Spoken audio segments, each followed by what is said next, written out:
আসসালামু আলাইকুম। আশা করছি সবাই ভালো আছেন। তো অনেক দিন পর একটা ভিডিও নিয়ে আসলাম। লং ভিডিও বা ব্লগ। তো বেসিক্যালি এটা ছিল একটা ট্যুর ব্লগ। তো রিসেন্টলি আমরা দার্জিলিং ঘুরে আসলাম। তো সেটারই একটা ভিডিও। তো এটা হচ্ছে আমাদের যাওয়ার দিন সন্ধ্যাবেলায় যখন রিক্সা দিয়ে বাসায় গেলাম সেটার একটা ক্লিপ এবং এটা হচ্ছে বুড়িমারি এক্সপ্রেসের বাস কাউন্টার। তো এই বাস কাউন্টারটা ছিল সম্ভবত মিরপুর, কল্যাণপুর হয়তো ওখানেই, আমি ঠিক বলতে পারবো না। তো কাউন্টারে আমরা বেশ কিছুক্ষণ আগেই বসেছিলাম, প্রায় ঘন্টাখানেক আগে। তো আমরা বসেছিলাম বাসের জন্য। বাস ছাড়ার আগে তো আর বাস খুলবে না। তো মেয়ের বাপ অপেক্ষা করতেছিল আর মাঝে হচ্ছিল রাতে যদি বাস তো অনেক দেরিতে থামবে, সেজন্য রাতের খাবারটাও মেয়ের বাবা টেস্টি ট্রিট থেকে কিছু হালকা পাতলা কিনে নিছিল। তো সেটাই আর কি অপেক্ষা করতেছিলাম বাস কখন আসে। তো ফার্স্ট টাইম আসলে আমার আর আমার মেয়ের দেশের বাইরে যাওয়া। মেয়ের বাবা অনেকবার গেছে। তো এটা হচ্ছে সেই আমাদের কাঙ্ক্ষিত বাস চলে আসছে। এটা ছিল বুড়িমারি প্রিমিয়াম এক্সপ্রেস বা এরকম কিছু। মূলত এটা হচ্ছে স্লিপিং কোচ। তো স্লিপিং কোচটার সম্পর্কে ডিটেলস আসলে আর কি বলবো, এক কথায় ছিল মানে ভালো, বেশ ভালো। তো বাসটা অনেক সুন্দর ছিল। তো বাসের একটু ভিডিও নিচ্ছিলাম। বাচ্চারা আসলে এরকম ২ তলা বাস দেখে খুব মজা পাইতেছিল। তো আমার মেয়েও খুব মজা পাচ্ছিল আর কি। তো ২ জনের উপরে এক পাশে ছিল হচ্ছে, ডান পাশে ছিল ২ জনের ডাবল সিটের কি বলবো ক্যাবিন, আর বাম পাশে ছিল হচ্ছে সিঙ্গেল সিটের ক্যাবিন। তো মোট সম্ভবত ৩০টা নাকি ৩২টা সিট ছিল। তো এই যে বিশাল খুবই খুশি হয়েছিল এখানে বাসটা এরকম দেখে যে ও, আর হাইটটা যথেষ্ট ভালো ছিল, দেখছেন আমার মেয়ে ওইটা দাঁড়ায় নাচতেছিল। তো ফাইনালি আমরা আমাদের ক্যাবিনের রুমে শুয়েছিলাম। তারপর এটা হচ্ছিল অনেক কি বলবো রাতে প্রায় ২টার দিকে, যখন মানে ফুড ভিলেজে একটুখানি যাত্রা বিরতি দিছিল বাসটা ২০ মিনিটের জন্য। ওইখানকার ভিতরের যে কি বলবো পরিষ্কার পরিচ্ছন্ন অনেক ছিল ওয়াশরুমগুলাই, যে ফুড ভিলেজ। আর যারা হালকা পাতলা খাওয়া দাওয়া করছে তাদের জন্য, যদিও আমরা খাবার বাসে কেবিনেই খাইয়ে নিছিলাম, তার জন্য জাস্ট ফ্রেশ হওয়ার জন্য একটু নামছিলাম। তো আসলে ট্যুরটা এত মানে স্মুথলি হয়েছে বলার বাইরে, কারণ স্লিপিং কোচে ওঠার সাথে সাথেই ঘুম দিয়ে দিছিলাম। আর ঘুম ভাঙার পর দেখি যে আমরা বগুড়া চলে আসছি, এটা ২:৩০টার দিকে। তো এই যে এখানে হচ্ছে বাইরে কাবাব আর নান বেচতেছিল। তো কাবাব আর নান যেহেতু আমার ফেভারিট, তো ক্ষুধা না থাকলেও খাইয়ে নিছিলাম মধ্যরাতে ওইটা। আর খাবারটা আসলে অনেক মজা ছিল। তো এটা হচ্ছে পরের দিন সকালবেলা যখন আমরা চ্যাংড়াবান্ধা বর্ডারের কাছে পৌঁছেছিলাম তখনকার। তো তখন রাতে যেহেতু বাসটা বাইরে থেকে ভিডিও করতে পারি নাই, তাই সকালবেলা বাসটা একটু ভিডিও করে নিলাম। বাসের সার্ভিস এক কথায় অসাধারণ ছিল। মানে এত স্মুথলি চলছে যে আমি কিছুই টের পাইনি, ২ ঘুমেই পৌঁছায় গেছি বর্ডারে। তো সকালে বর্ডারে একটা বিখ্যাত কি বলবো খাবারের দোকান আছে, যেহেতু আশেপাশে এলাকাটা অনুন্নত, বাট সেখানে এই দোকানটাই সবচেয়ে ফেমাস, সেটা হচ্ছে বুড়ির হোটেল। তো যত ব্লগ দেখছি আমি, তো সবাই এই বুড়ির হোটেলের রেফারেন্স করছে, যেটা খাবার অনেক ভালো। তো যেহেতু আমরা সকালের নাস্তা খাইছি, তো খাবার ভালো খারাপ বলতে পারবো না, অন অ্যাভারেজ ঠিক ছিল। তো এইটাই মোটামুটি সবগুলা হোটেলের চাইতে এটাই একটু ভালো, এটাই হচ্ছে কথা। তো এই যে এটা হচ্ছে বর্ডার এলাকা, চ্যাংড়াবান্ধা বর্ডার। তো আশপাশটা একটু দেখাইতেছি। আর কিছুক্ষণ পরে আমরা ভারত সীমান্তে পৌঁছে যাব। আরেকটা কথা, এখানে আইসা হচ্ছে আমরা যে বুড়িমারি এক্সপ্রেসে আসছিলাম বাসে, তো ওনাদের কাছে আমাদের পাসপোর্টগুলো দিয়ে দিছি। ইমিগ্রেশনের যত কাজ টাজ আছে ওনারাই আসলে করে দিছে। তো আমরা পাসপোর্ট দিয়ে নাস্তা খাওয়ার জন্য চলে গেছিলাম। তো আমাদের কাগজ টাগজ রেডি করে হচ্ছে যে এই এরিয়াটুক হচ্ছে ভ্যানে করে পার করে, তো ওনারাই নিয়ে গেতেছিল ডাইকা ইন্ডিয়ার ইমিগ্রেশনের এদিকে। মানে আমাদের কোনো কাজ করতে হয় নাই, ওখানেই লোক ছিল, ওনারাই সব করে দিছে। আর আমাদের জন্য আসলে অনেক সহজ হয়েছে, কোথাও মানে আটকায় নাই বা একটু দেরিও হয় নাই। তো এটা এক ধরনের ভ্যান সার্ভিস। এই যে পাসপোর্ট নিয়ে হচ্ছে এখন আমাদের ইন্ডিয়ান ইমিগ্রেশনের ঢুকতে হবে। যদিও এটা খুব মানে কি বলবো রেসিডেন্সিয়াল এরিয়া, এখানে আসলে ভিডিও করা যায় না, ক্যামেরা বন্ধ রাখতে হয়। তো সাহস করে তাও একটু নিছিলাম। তারপর মেয়ের বাবা অনেক বকতেছিল। এই যে এই এরিয়াটুক হচ্ছে বাংলাদেশ আর ইন্ডিয়ার বর্ডার মাঝামাঝি, মানে এখান থেকে ওই পাশে আটকায় দিছে, সামনের পাশে আটকানো, বাস এইটুকু রাস্তা হেঁটে যেতে হবে। বাংলাদেশ ইমিগ্রেশনে মানে চেক টেক সব কিছু কমপ্লিট করে আমরা এখন ইন্ডিয়ার দিকে ইমিগ্রেশনে যাচ্ছি। তো যেহেতু বললাম ওদিকে খুব মানে নিয়মকানুন রেসিডেন্ট এলাকা, ভিডিও করা যাবে না, তাই আর ভিডিও করা হয় নাই। তো আমরা হচ্ছে মানি এক্সচেঞ্জের দোকান থেকে মানি এক্সচেঞ্জ ওখান থেকেই করে নিয়েছিলাম, ইন্ডিয়ার ওখান থেকে। তারপর ওখান থেকে আমাদের গাড়িও ঠিক করে দিছিল এজেন্সির ওখান থেকে। তো আমাদের আর কষ্ট করে কিছু করতে হয় নাই। তো ড্রাইভারের নাম ছিল হচ্ছে পটল দা।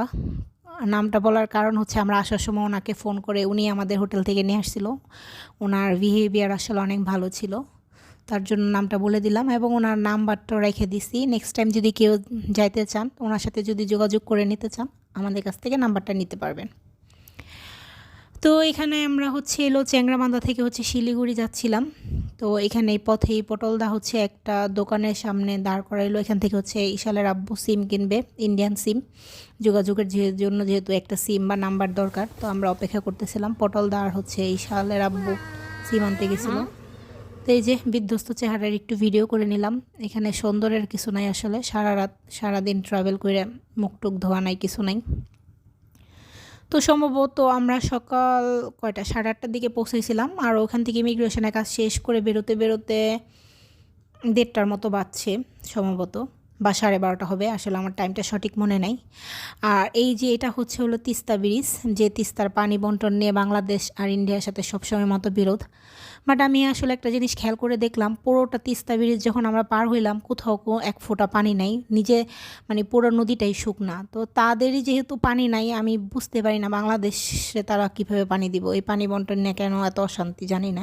তাদের নিজেদের যদি পানি থাকতো তাহলে সে না আমরা তাদের কাছে চাইতে পারতাম। আসলে বাকিটা ওই যারা এই সেক্টর আছে তারাই ভালো জানবে।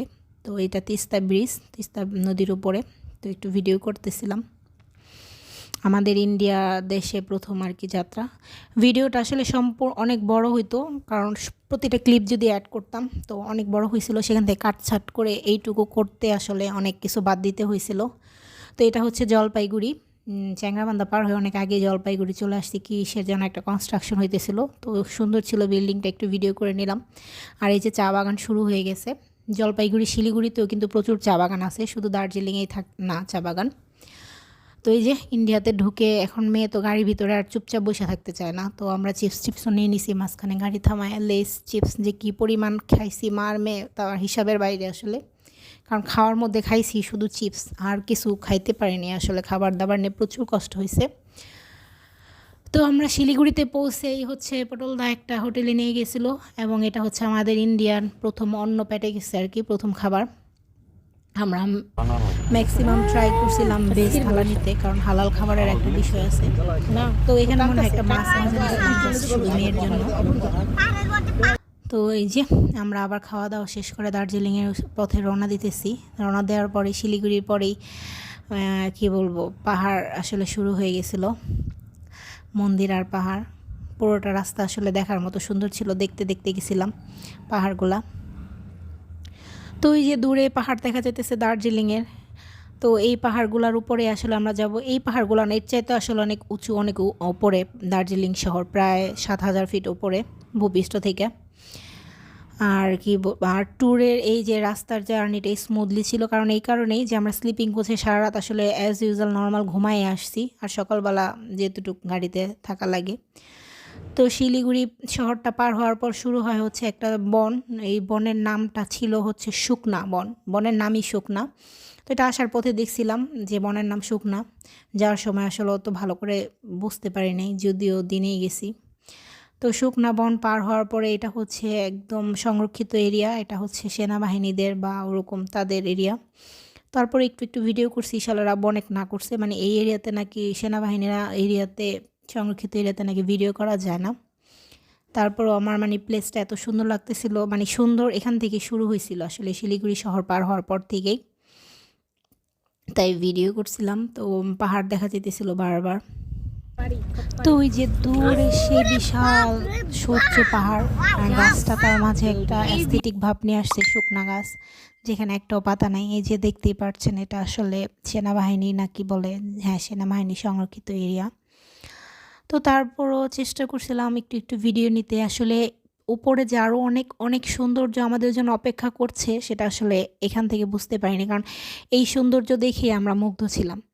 তো বারবার শুধু এটাই মনে হইতেছিল যে না, আসলে দার্জিলিং, আসলে আমি প্রথমে ভ্রমণ প্ল্যানে আসলে আমাদের ট্যুর প্ল্যানে দার্জিলিং ছিল না ফার্স্ট চয়েস। তো ভিসা পাওয়ার পরে বিভিন্ন জায়গায় যাওয়ার কথা চিন্তা ছিল মাথায়, বাট দার্জিলিং তো মাথায় ছিল না। বাট তারপরও সব কিছু মিলায় অন এভারেজ পরে ভাবছি যে দার্জিলিংয়ে যাই। কিন্তু এখানে আসার পরে মনে হয়েছে যে না, আসলে আমাদের ডিসিশনটা ভুল হয় নাই, অনেক মানে একদম রাইট ডিসিশনই হয়েছে। তবে ভুল যদি বলি একটু হয়েছে, সেটা হচ্ছে আমরা যে সময়টাতে গেছি, আমরা গেছি মূলত ক্রিসমাসের বন্ধের সময়, মানে পোড়া সিজনের সময়, যেখানে মানে সব কিছুই অনেক এক্সপেন্সিভ ছিল। মানে ডাবল লাগছে সব কিছুই, ভাড়া, হোটেল ভাড়া, গাড়ি ভাড়া, এইটুকুই। বাট এমনিতে মানে দার্জিলিং আসলে দেখার মতো সুন্দর। এর সৌন্দর্য আসলে মানে আমি ভাষায় প্রকাশ করে বলতে পারবো না। তো ওই ভিডিওগুলো আসলে নেক্সট টাইমে আস্তে আস্তে আসবে। তো এখানে মূলত আজকের ভিডিওতে শুধুমাত্র এইটুকুই দেখানো হয়েছে, কিভাবে আমি ঢাকা থেকে দার্জিলিং শহরে পৌঁছালাম, জাস্ট এইটুকুই। তো দেখতে থাকেন কিভাবে আমি আসলে ঢাকা থেকে দার্জিলিং পৌঁছালাম। আর হচ্ছে হলো দার্জিলিংয়ে এই মানে যাওয়ার যে কী বলবো প্রক্রিয়াটা আসলে খুব সহজ ছিল। যাতায়াতের এই ব্যবস্থাটা খুবই সহজ ছিল। তবে যাদের হাইপোফোবিয়া আছে, যারা উচ্চতা ভয় পান, তাদের জন্য আসলে দার্জিলিং প্লেসটা বাদ দেওয়াই উচিত। কারণ এই পুরো শহরটাই হচ্ছে শুধু পাহাড়ের উপরে, এবং একটু উপরে না, সেটা হচ্ছে প্রায় 7,000 ফিট উপরে। তো ইশালের আব্বুরও একটু হাইপোফোবিয়া ছিল, কারণ সে উঠতে সময় তার মানে অবস্থা 12টা বাজে গেছিল, সে খুবই ভয় পাইছিল। আরেকটা জিনিস, নানান ধরনের ফিজিক্যাল সমস্যাও হয়, যদিও আল্লাহর রহমতে তেমন কোনো সমস্যা আমাদের হয়নি। শুধু কানটা একটু বন্ধ হয়ে গেছিলো মনে হয়, তিনজনেরই কানে কিছু শুনতেছিলাম না, এমন তব্ধা হয়ে গেছিলো যত উপরে উঠতেছিলাম। আর এই যে সব পাহাড়ে নাকি ঝুপ করে সন্ধ্যা নামে, সেজন্য দেখলাম যে আসার সময় দেখলাম দিনেই চাঁদ উঠে রয়েছে, সম্ভবত 3টা বা 3:30টার দিক হবে।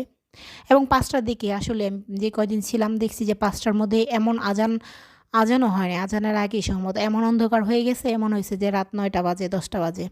পাহাড়ে আসলে অনেক তাড়াতাড়ি সন্ধ্যা হয়। তো এই যে সবুজ পাহাড়, উচ্চ পাহাড়, আর হচ্ছে কি এই যে সুন্দর নীল আকাশ, আসলে মুগ্ধ করার মতো পরিবেশ, অনেক সুন্দর দার্জিলিং শহর। তো এই যে এইভাবে আমরা আসলে খুব সহজে মাত্র কি বলবো, ঢাকা থেকে বুড়িমারি এক্সপ্রেসে হচ্ছে চ্যাংরাবান্ধা থেকে হচ্ছে হলো কি বলবো কার নিয়েছিলাম, কার নিয়ে হচ্ছে হলো শিলিগুড়ি থেকে দার্জিলিং। মাত্র 3বারই হচ্ছে গাড়ি চেঞ্জ করতে হয়েছিল, অত কষ্ট হয় নাই। আমার বাচ্চা নিয়ে গেছি যেহেতু, কষ্ট হলে আসলে ও টায়ার্ড হয়ে যেত। তো এই যে দেখেন পাহাড়গুলো দেখলে মনে হয় না কত উঁচু, আসলে দার্জিলিং শহর এরও অনেক উপরে। এই পাহাড়গুলো ঘুরে ঘুরে আসলে গাড়িগুলো যায়। আর হচ্ছে নানান ধরনের ফুল ছিল বা দার্জিলিং এই পাহাড়গুলোতে। ফুলের ভিডিওগুলো আসছে কিনা জানি না, আস্তে আস্তে আসলে দেব।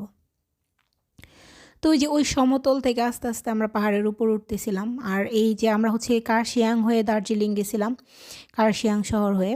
তো এই রাস্তাটা আসলে অনেক খাড়া, অনেক মানে কি বলবো অনেক উপরে, অনেক খাড়া, ডেঞ্জারাস আসলে।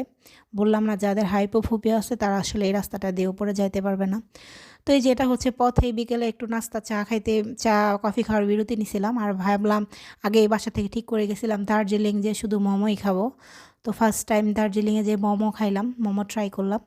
তো আমি যেহেতু মোমো নিছি, পরে আমি নেওয়ার পরে 1-2টা খাওয়ার পরে দেখি যে আমার মেয়েরই খুব ভাল লাগছে। তো ওর জন্য প্রায় ওই সবগুলা খাইছে, আসলে ইশাল অনেক পছন্দ করছে। তো দার্জিলিং যেয়ে আমরা প্রথম মোমো খাইলাম। আর দার্জিলিংয়ের মোমো আসলে অনেক মজা, টেস্টি, আমাদের মতো না। উপরের এই যেটা পুরটা ছিল অনেক পাতলা, আর ঝাল টাল ছিলই না, ইশাল খাইতে পারছে। এটা অবশ্যই ভেজ মোমো, কারণ হালাল খাবারের একটা বিষয় আছে, এর জন্য ম্যাক্সিমাম টাইমে আমরা ট্রাই করছিলাম হচ্ছে ভেজ খাবার খাইতে।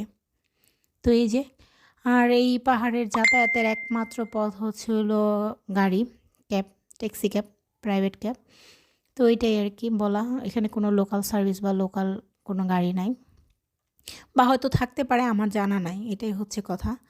আর এই যে রাস্তাটা দেখলেই বুঝতে পারবেন যে আসলে কি ডেঞ্জারাস। নেক্সট টাইম আরও ভিডিও আসছে, সেগুলো দেখলে আরও বোঝা যাবে। এই যে পাহাড়ের সাইডে এই ছোট্ট রেলিং দেওয়া, বাকি রাস্তা এরকমই ফাঁকা, নিচে হাজার ফিট নিচে খাদ। তো এই যে কার্শিয়াং চলে আসছিলাম, বাট কার্শিয়াংয়ের এখানে কনস্ট্রাকশনের কাজ চলতেছিল। মানুষ আই লাভ কার্শিয়াংয়ে অনেকেই ছবি তুলে, অনেক সুন্দর ভিউ নিয়ে। বাট আমরা ছবি আসলে তুলতে পারিনি, কারণ কনস্ট্রাকশনের কাজ চলতেছিল। আর হচ্ছে অনেক ভিড়, অনেক গাড়ি ছিল, পুরো লেখাটা কোনোভাবে আসতেছিল না। তাই ভিডিও করছি আর টুকটাক ছবি আছে, সেটা হয়তো পরে আস্তে আস্তে শেয়ার করব। তো যে আমার মেয়ে নিচে কিন্তু একদম খাদ, কত সাহসীভাবে যা বসা ছিল। তো যে কার্শিয়াং শহর থেকে ওইখানে একটু বিরতি নেওয়া ছবি টবি তোলার পরে আবার আমরা রওনা করছি হচ্ছে হলো দার্জিলিংয়ের দিকে। তো কার্শিয়াং থেকে দার্জিলিংও প্রায় 2.5 ঘন্টা 3 ঘন্টার পথ, আসলে অনেক উপরে দার্জিলিং শহর। তো এই রাস্তাটা পুরো ভিউ দেখতে দেখতে যাওয়া, তার জন্য একটু আসলে ক্লান্ত লাগে নাই। তো আরও অনেক সুন্দর সুন্দর ভিডিও আস্তে আস্তে আমি আপ দিব।